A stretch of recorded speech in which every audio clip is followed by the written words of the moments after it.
G'day viewers, Peter here, how they hanging?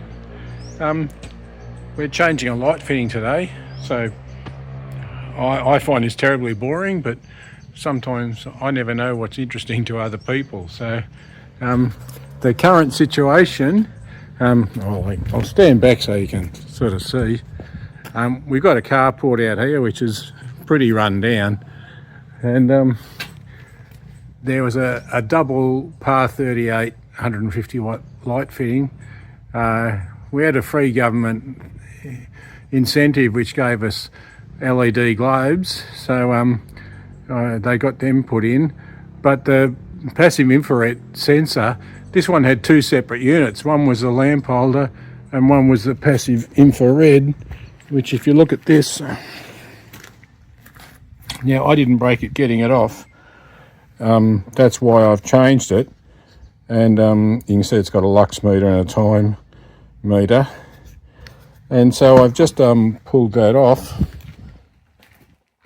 Now what I've bought, actually my son gave me a light fitting, and that's got both units incorporated together. It's got the passive infrared and the lamp holders all combined into one unit, which is more typical, and it just saves you an extra junction.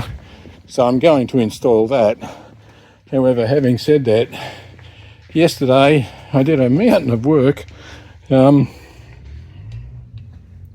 This is the unit that I'm going to replace it with, and because I wanted to mount it in the horizontal plane like that, not the vertical plane. Originally it was something like that. You can see that there's a dead module there. I'll have to try and... This one here has got a blanking place. There's actually 4 holes, but there's only 3 units. So originally, you can sort of see by the shape of it, this was a sensor, and then there was 2 lamp holders, and this one was blocked off. But there's no way in that configuration I could make it work. So what I had to do, I just have to pull this out, was I had to, I had to have a licensed electrician come. I'm going to say it like that. It's illegal to do electrical work in Australia. So I had a licensed electrician come and take all 3 fittings out and move the blank piece around and then rewire it all.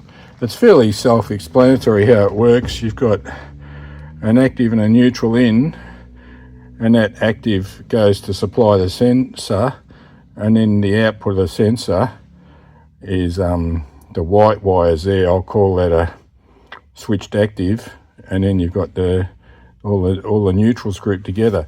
So it was easy to work out how it worked, and the electrician came and changed all of that, and then he's coming back later on today to install it all, because it's illegal if I do it. So that's what's going on at the moment.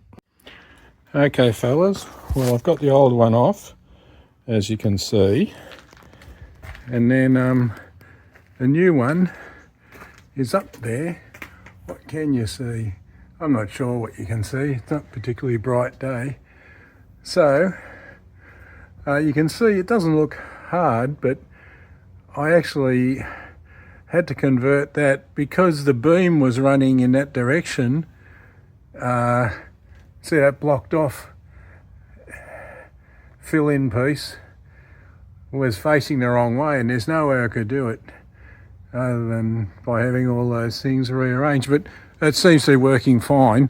Obviously I've set the lux and the timer. It's got 3 adjustments on it. There's the lux, that's how dark it is when it turns on.